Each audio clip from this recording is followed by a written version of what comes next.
አድዋ ሩቅዋ የዓለት ምሰሶ የአድማስ ጥጓ ሰማይ ጠቀስ ጭጋግ ዳሷ አድዋ ባንቺ ብቻ ህልውና በትዝታሽ ብጽዕና በመስዋዕት ክንድሽ ዜና አበው ታደሙ እንደገና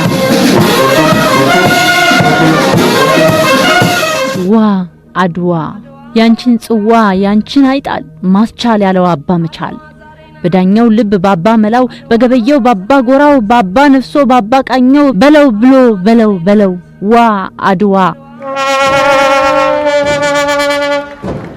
አድዋ የትላንቷ ይሄው ባንቺ ህልውና በትዝታሽ ብጽዕና በመስዋዕትነት ክንድሽ ዝና በነጻነት ቅርስሽ ዜና አበው ተነሱ እንደገና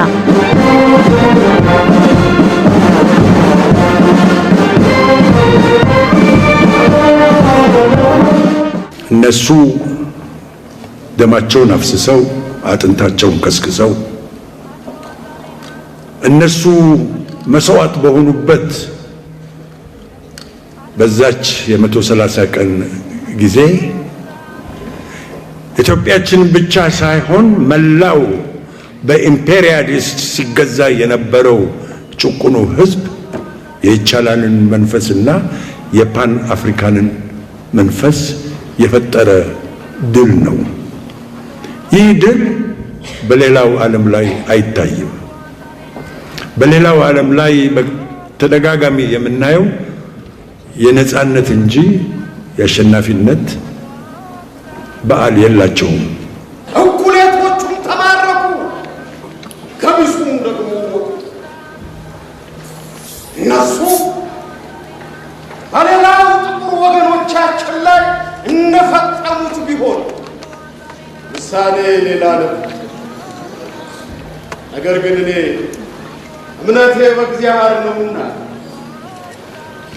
እነዚህ የእግዚአብሔር ፍጥረት የሆኑ ምርኮኞች ሰውነታቸው አገግሞ ቁስላቸው ጠግቦ በሰላም ለሀገራቸው ለልጆቻቸው ለሚስቶቻቸው እንዲገቡ ይሁን። ግብረ ገብነት ሞራል በቃ ይሄ ከአባቶቻችን የተማርነው እና ብዙ ጊዜ እኔ እንደውም የአባቴን ፈለግ ነው እየተከተልኩ ያለው። ወታደር ቤት ነበርኩኝ። አሁን ልክ የአባቴን የሱን ታሪክ ነው ይዤ እዚህ የደረስኩት። ኮንታንቶሎኒ ጋራ የነበረን ግንኙነት የጥላቻ አይደለም። ጥላቻ ቢኖር ኖሮ አንቀበላቸውም ነበር። እኛ ነጮች ስለሆኑ ብለን እንደሌላው የምናይበት መነጽር የለንም።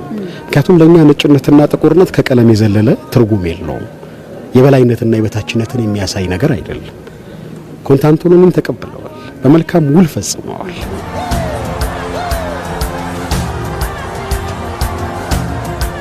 አድዋ ሩቋ የዓለት ምሰሶ የአድማስ ጥጓ ሰማይ ጠቀስ ጭጋግ ዳሷ አድዋ ባንቺ ብቻ ህልውና በትዝታሽ ብጽዕና በመስዋዕትነት ክንድሽ ዜና አበው ታደሙ እንደገና አድዋ ዛሬ ናት አድዋ ትላንት መቼ ተነሱና የወዳደቁት ኢትዮጵያን አለኝታ ነው ሁሌም ለጥቁር ህዝቦችና ለመላው የአፍሪካ ህዝብ ድል እንደሆነ ነው እኔ የሚታየኝ የአድዋ በዓል።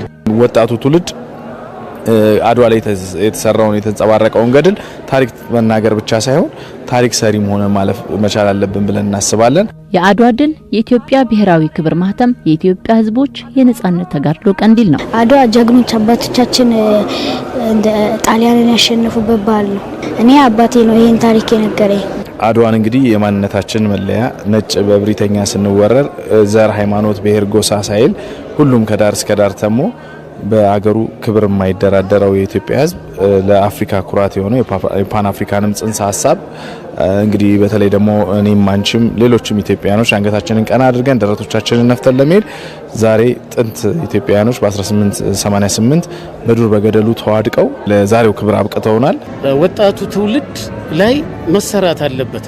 ምክንያቱም ምንድነው ይሄ ታሪክ እስከ ትምህርት ቤት መውረድ አለበት። አንድ ካሪኩለም መፈጠር አለበት። አድዋ ዛሬ ናት አድዋ ትላንት በአብርሃም ግዛው ኢንተርቴይንመንት አዘጋጅነት እንደስከዛሬዎቹ ሁሉ ዘንድሮም ለድርጅቱ 10ኛው እንደ ሀገር ደግሞ 130ኛውን የአድዋ ድል በዓል ዝክረ አድዋ ኢትዮጵያዊነት በተሰኘው መርሃ ግብር ላይ ጥናታዊ ጽሑፍና ዲስኩር በመሆራን የቀረበ ሲሆን የግጥም ምሽትና የስታንድ አፕ ኮሜዲም ተዘጋጅቶ ነበር። ጦርነት የሚገቡበት የውጫሌ 17ኛዋን አንቀጽ ይስተካከል አይስተካከል በሚል ከኮንታንቶሎኒ ጋር የተጋጩበት ከዛ በዛ ውል ምክንያት ወደ ጦርነት የገባንበትን ሲን ነው ይዘን የቀረብነው። እንግዲህ ልዩነት ቢኖርም ልዩነቶቻችን ወደ ጎን ትተን ወደርንም ጠላንም ያልተመቹ ነገሮች ሊኖሩ ይችላሉ። በሐሳብ ልዩነት ሊኖረን ይችላል።